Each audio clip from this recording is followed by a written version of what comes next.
Orthodox Bible study forum ഇന്ന് 200 എപ്പിസോഡുകൾ തികച്ചിരിക്കുന്നു. ഈ എപ്പിസോഡിലേക്ക് ഏവരെയും ക്രിസ്തുയേശുവിൻ്റെ നിസ്തുല്യമായ നാമത്തിൽ സ്വാഗതം ചെയ്യുന്നു. വിശുദ്ധ മത്തായി ശ്ലീഹ എഴുതിയ സുവിശേഷം 7-ാം അധ്യായം 21-ാമത്തെ തിരുവചനത്തോട് ചേർന്നാണ് ഈ എപ്പിസോഡിലെ പഠന വിഷയം. ഇപ്രകാരം വായിക്കുന്നു: എന്നോട് കർത്താവേ കർത്താവേ എന്ന് പറയുന്നവൻ ഏവനുമല്ല, സ്വർഗസ്ഥനായ എൻ്റെ പിതാവിൻ്റെ ഇഷ്ടം ചെയ്യുന്നവനത്രേ സ്വർഗരാജ്യത്തിൽ കടക്കുന്നത്. സ്വർഗരാജ്യത്തിൽ പ്രവേശനത്തിനായി നമ്മുടെ കർത്താവ് 2 വ്യവസ്ഥകളെ കൽപ്പിച്ചിട്ടുള്ളതായിട്ട് വചനം സാക്ഷിക്കുന്നു. ഒന്നാമതായി വിശുദ്ധ യോഹന്നാൻ എഴുതിയ സുവിശേഷം 3-ാം അധ്യായം 5-ാമത്തെ തിരുവചനം, വെള്ളത്തിൽ ആത്മാവിനാൽ ജനിക്കുക എന്നതാണ് ആദ്യത്തെ നടപടി. ഈ വേദഭാഗം ബൈബിൾ സൊസൈറ്റി ഓഫ് ഇന്ത്യയുടെ പുസ്തകത്തിൽ തെറ്റായിട്ടാണ് തർജ്ജമ ചെയ്തിരിക്കുന്നത്. വെള്ളത്താലും ആത്മാവിനാലും എന്ന് അവിടെ എഴുതിയിരിക്കുന്നത് ശരിയായ തർജ്ജമയല്ല. എന്നാൽ ബൈബിൾ സൊസൈറ്റിയുടെ പുതിയ തർജ്ജമയിൽ വെള്ളത്തിലും ആത്മാവിലും കൂടെ വീണ്ടും ജനിച്ചില്ല എങ്കിൽ എന്ന് തിരുത്തിയിരിക്കുന്നതായിട്ടും കാണുന്നു.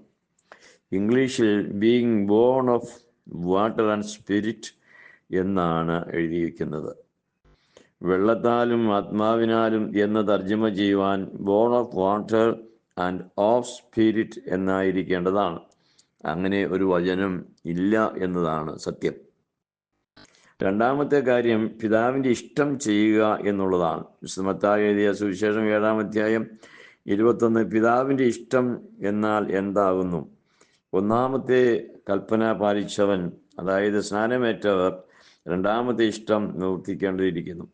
രണ്ടാമത്തെ വ്യവസ്ഥ പാലിക്കാത്ത, അതായത് സ്നാനം ഏറ്റു എന്നതുകൊണ്ട് മാത്രം ആരും സ്വർഗരാജ്യത്തിൽ കടക്കുക ഇല്ല എന്നാണ് കർത്താവ് ആണയിട്ട് കൽപ്പിച്ച തിരുവചനം വ്യക്തമാക്കുന്നത്.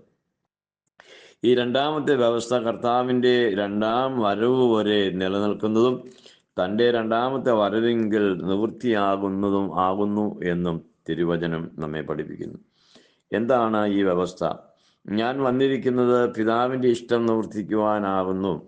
ഇതാകുന്നു കർത്തൃവചനം. പിതാവിൻ്റെ ഇഷ്ടം എന്താകുന്നു എന്ന് വിശുദ്ധ യോഹന്നാൻ എഴുതിയ സുവിശേഷം 6-ാം അധ്യായം 39 എഴുതിയിട്ടുണ്ട്.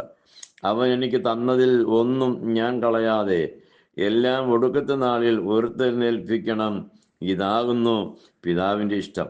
ഇപ്രകാരം ഉയർപ്പിക്കുന്നതിന് സത്യം ചെയ്ത് കൽപ്പിച്ച വചനം ശ്രദ്ധിക്കുക. വിശുദ്ധ യോഹന്നാൻ എഴുതിയ സുവിശേഷം 6-ാം അധ്യായം 53-54 തിരുവചനങ്ങൾ: ആമേൻ ആമേൻ, സത്യമായും സത്യമായും ഞാൻ നിങ്ങളോട് പറയുന്നു, നിങ്ങൾ മനുഷ്യപുത്രൻ്റെ മാംസം തിന്നാതെയും അവൻ്റെ രക്തം കുടിക്കാതെയും ഇരുന്നാൽ നിങ്ങൾക്ക് ഉള്ളിൽ ജീവനില്ല. എൻ്റെ മാംസം തിന്നുകയും എൻ്റെ രക്തം കുടിക്കുകയും ചെയ്യുന്നവന് നിത്യജീവനുണ്ട്. ഞാൻ ഒടുക്കത്തെ നാളിൽ അവനെ ഉയർത്തെഴുന്നേൽപ്പിക്കും. ആകയാൽ പുത്രൻ്റെ തിരുശരീരവും തിരുരക്തവും അനുഭവിക്കുന്നവരെ ഉയർത്തെഴുന്നേൽപ്പിക്കുന്നു എന്നതാണ് പിതാവിൻ്റെ ഇഷ്ടമെന്ന് പുത്രൻ വെളിപ്പെടുത്തിയിരിക്കുന്നു. ദൈവത്തിന് പ്രസാദമുള്ള പ്രവൃത്തി അവൻ അയച്ചവനെ വിശ്വസിക്കുക എന്നതാകുന്നു എന്നതും, ആമീൻ ആമീൻ ഞാൻ നിങ്ങളോട് പറയുന്നു, വിശ്വസിക്കുന്നവൻ നിത്യജീവനുണ്ട് എന്നതും വിശുദ്ധ യോഹന്നാൻ തന്നെ 6-ാം അധ്യായത്തിൽ 29-ാമത്തെയും 47-ാമത്തെയും വാക്യങ്ങളിൽ വ്യക്തമാക്കിയിട്ടുണ്ട്. ഇങ്ങനെ പിതാവിൻ്റെ ഇഷ്ടം എന്നത് കർത്താവായ യേശു ക്രിസ്തു ആണയിട്ട് കൽപ്പിച്ച നിത്യജീവന്റെ വചനമാകുന്ന തൻ്റെ തിരുശരീര രക്തങ്ങളെ വിശ്വാസത്തോടെ, അനുതാപത്തോടെ, വിശുദ്ധിയോടെ സ്വീകരിക്കുന്നവർക്ക് ഒരുക്കിയിരിക്കുന്ന ഒരവകാശമാണ്. കേവലം പ്രായപൂർത്തിയായി വന്നു വിശ്വസിച്ചു മുങ്ങി സ്നാനം സ്വീകരിച്ചു എന്നതുകൊണ്ട് ആർക്കും ലഭ്യമാകുന്ന ഒന്നല്ല സ്വർഗരാജ പ്രവേശനം. എന്നാൽ ഇങ്ങനെ വിശ്വസിച്ച് മുങ്ങി സ്നാനമേറ്റു എന്ന് പറയുന്ന ആളുകളെല്ലാം അവകാശപ്പെടുന്നത് അവർ ഇപ്പോൾ വിശ്വാസത്തിലാകുന്നു എന്നാണ്. യഥാർത്ഥത്തിൽ ആദാമിനെയും ഹവ്വായെയും വഞ്ചിച്ച സാത്താൻ ഇവരെയും വഞ്ചിച്ച് സ്വർഗരാജ്യ പ്രവേശനത്തിൻ്റെ വാതിൽ ഇവരുടെ മുമ്പിൽ അടച്ചിരിക്കുകയാകുന്നു എന്നത്രേ യഥാർത്ഥ സത്യമെന്ന് തിരിച്ചറിയുവാൻ ആവശ്യമുണ്ട്. അതുകൊണ്ട് കർത്താവായ യേശു ക്രിസ്തു ആണയിട്ട് കൽപ്പിച്ച തൻ്റെ തിരുശരീര രക്തങ്ങളുടെ അനുഭവം വിശുദ്ധിയോടെ കൈക്കൊള്ളുന്നതിന് സ്നാനവും തുടർന്ന് ഈ വിശുദ്ധ കൂദാശയുടെ അനുഭവത്തിലൂടെയുള്ള ജീവിതവും നിർബന്ധപൂർവം പിൻപറ്റേണ്ടതായിട്ടുണ്ട്. കേട്ട ഏവർക്കും സ്നേഹ വന്ദനം. തണ്ണിക്കോട്ടച്ചൻ.